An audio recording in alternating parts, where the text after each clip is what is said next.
Hi guys, this is Max here, back again with hopefully another great political video. I've said that the whole time, and it'll be true this time around as well.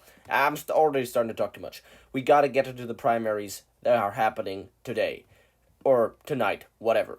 There are many primaries across multiple states that have results coming in right now. It's Alabama, Arkansas, Georgia, and Texas. And all of these states have primaries for various offices. Let's first look at the Georgia governor.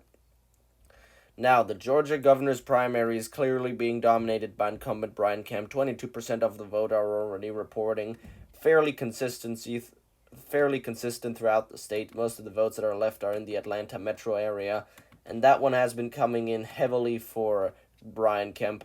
We can already call this race. Brian Kemp, the incumbent, won against David Perdue. He did not really do a good job trying to primary out Brian Kemp. He did not even clearly separate himself from Kemp. Like, he did not send out a message, I'm in favor of border security more than my opponent. I supported overturning the election more than my opponent did. No, he just ran with whatever boring narrative could come to mind. So, Perdue is not doing a good job as of right now, and he should not be winning because he ran a terrible campaign, and Brian Kemp would make a very strong candidate for the Republicans to run again for another term as governor come this November. Now, for the Democrats, it's Stacey Abrams. I mean, of course, she's uncontested. Democrats love her. I mean, mwah. The Democrats, they stick to her like they stick to a little piece of, like a stick sticks to a tree that has maple syrup on it. However, we have to consider one thing. Stacey Abrams made a big blunder when she decided not to run for the Senate in 2020. I know these races that ended up electing Democratic senators came as a big shocker. However, Stacey Abrams, had she run for either of those two seats, would be a U.S. Senator right now. She didn't run, though, and therefore, well, she doesn't hold any office right now. Which is. Oh my god, now my. Alright, my screen's back. Alright, now, Stacey Abrams could be in the Senate right now, but she's not because she backed down from running for the Senate. And she's been considered even as a candidate for president. However, if she doesn't win the governorship come this November, her career is officially over. And if I was her, I would have decided to run for the Senate. That would have been her natural choice to do. Now, she wants to obviously beat Brian Kemp after he supposedly stole the election from her in 2018, where she narrowly failed to win. By the way, the election was not stolen. Kemp won fair and square. And just because he was Secretary of State before he was elected governor does not mean he had any influence on the voting process that could have changed anything. And Brian Kemp was just declared the winner of the Republican primary, as it should be. Now, let's look at a few other states.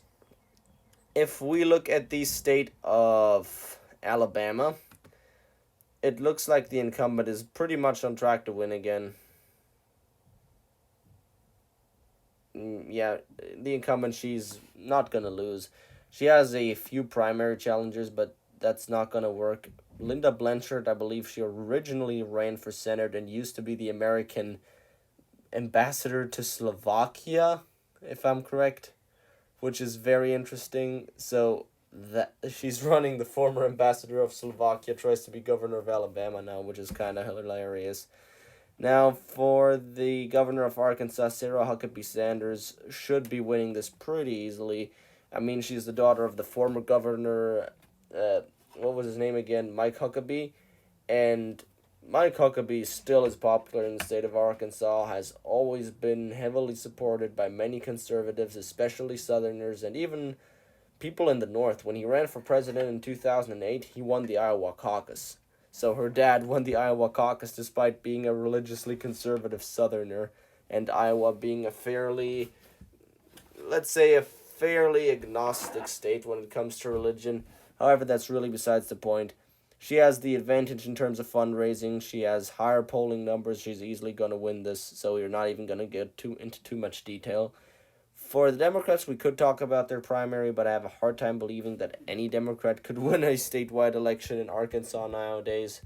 I mean, of course, back in the 90s, in the days of Bill Clinton, there used to be a lot more ancestral Democrats down there in the South, but they really started to disappear in the late 2000s. There are not really many Democrats left in the South. I mean, they're coming back in the suburbs, but not in the rural South. Now, in Texas, there are a few races outstanding. The Texas Railroad Commissioner, for example. But one state that I find particularly interesting is the Texas Attorney General, because here we have George P. Bush, who turns out to be the nephew of, well, George W. Bush, the president. He's trying to overthrow the incumbent Ken Paxton. And Bush is a very recognizable name in the state of Texas. However, the actual Bush has been out of office for 14 years. And when people took an objective look at his presidency, they all largely determined that Bush, whether he intended bad or not, made various mistakes in his presidency, and the family name no longer has as much of a good reputation as it used to hold. My cousin himself died in the Iraq War, and his parents they're very pissed at Bush. They hate him, and a lot of people hate on Bush for various stuff. That's probably not the only issue within this race, but the name Bush says a lot in a good or in a bad way. And Ken Paxton has a pretty solid record on border security and stuff, so it wouldn't surprise me if Republicans renominate him. He's definitely a safe pick, and I feel really sorry for you, George Bush.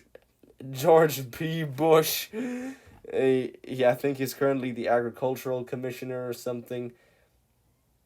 May have the best possible career going forward, but if we had a third president named George Bush, just think about that for a second, it'd be hilarious. I mean, wow, insane. Okay, for the Democrats, it's actually quite a close race between Rochelle Garza and Joe Jaworski, whatsoever. Now, I think this race is going to be won by the Republicans. It was pretty close last time, however, that was a blue wave year, and I think if Ken Paxton was able to win in a blue wave year, he'll be able to win in a red wave year. Now, the Georgia Secretary of State is very interesting, especially because Brad Raffensperger has gotten a lot of crap from Donald Trump for not overturning the election in his favor. However, as right now, it really looks like that he's going to win. If we look at the votes that are coming in for his challengers, for example, Jody Rice, the only areas that he's winning are the areas where his own district is in northeastern Georgia. Well, almost the entire rest of the state is coming in heavily for Brad Raffensperger. The Republican base overwhelmingly still backs Trump, but now over like 1.5 years after the 2020 election, people just don't really buy into that narrative of stop the steal anymore. I mean, not a lot of people did to begin with. But if we're being honest here, even though Donald Trump and his most core supporter, redneck, flag waving base is on his side, does not mean the overall Republican electorate is supportive of such ideas. In general, most Republicans even agree that the election was not stolen, even if they won't admit to it. They are reasonable enough to see that it was never something that had much of a future to begin with. Everyone knew on election night that Biden was going to become president, and stop the steal is just not a good narrative to run on. And Brad Raffensperger has obviously been forgiven that he hasn't fought enough for Donald Trump when it came hard on hard. Yeah, I'm just saying, just because you once in your life did not do exactly what Donald Trump wanted you to do and rather did your job like Brad Raffensperger did, everything he did was certifying the election as he was supposed to, it's not enough to get you out. And I personally believe this is a high moral victory for all of America, because it means that you can actually do your job, that you can follow your conscience, that you can do what's right. That doesn't mean that you have to vote to impeach Trump, but that at least means that you do accept the results of a democratic election. You can do all those things, and you can still be reelected by your Republican constituents simply because you've always done a very good job with good faith and high motivation. Now, apart from Brad Raffensperger, there are a few other interesting things that are happening. The Arkansas governor, we already covered that. For the Georgia and the U.S. Senate, there are a few things that are interesting to talk about. Now, Herschel Walker has won this primary. He's the former running back from the University of Georgia. And you should never underestimate the college football vote in the South. He overwhelmingly won his primary, and he's going up against Raphael Warnock, who, believe it or not, despite having a high approval amongst Democrats in general, had a primary challenger in Tamara Johnson Shaley, who's probably a very, very, very far left candidate. However, Warnock ended up pulling it off. He received 156,000 votes total, and Walker received 197,000 votes, despite receiving a much lower percentage in terms of ballots cast. Now, it was never in dispute that Herschel Walker was going to win, and yet more people turned out to vote for him than turned out for Raphael Warnock. And that can be an early sign that Herschel Walker is probably going to win this race. Georgia is still a very competitive state, and that would mean that, especially in a red wave year, which 2022 is going to be, Herschel Walker is probably going to win. And we sometimes see that people from the celebrity area and from the sports area enter politics. Herschel Walker is a prime example for that, and I'm excited to see how it ends up happening. Now, what else do we have here? There are a few interesting house races. Most most importantly, the 10th district, because here we have Vernon Jones, a former, I think it is a former Democratic representative trying to run for Congress. He's going up against Mike Collins. He does have some skeletons in his closet, which is why he's not ahead. However, he could still win. The night's not over yet. And that is the district that has been vacated by the representative who's now challenging Brad Raffensperger for Attorney General. No, for Secretary of State. And I am very excited to find out how this race is going to end up going down. And yeah, this is definitely going to be interesting because Vernon Jones is one of the biggest Trump supporters in probably all of Georgia. He has been not necessarily on board with Stop the Steal, but he is very much a member of the Trump wing of the Republican Party, even though he used to be a Democrat until recently. And now he's struggling to even get elected to Congress, which says a lot in terms of how little Georgia actually follows the will of Donald Trump. Because first they're electing Brian Kemp, even though Donald Trump was heavily in favor of David Perdue. Then they're re-electing Brad Raffensperger, even though Donald Trump threw so much crap at him. And now a Trump-endorsed candidate for the 10th district is struggling to even win an open seat. So it really looks like Donald Trump does not have as much of a strong hold on ancestral Republican areas like Georgia as he might think. So that's kind of interesting. Now, in Texas, we have a few other interesting races like the Railroad Commissioner, but these are not really significant. I'd much rather look at Texas's 28th district and the Democratic primary there. Why is that one so interesting? Well, think about it for a second. Jessica Cisneros is running against Henry Cuellar, and she's winning. She's actually beating the incumbent. 68% of the votes are reporting so far. It's a very tight race, and it looks like we're actually going to have an incumbent congressman being unseated in his primary. Why is that the case?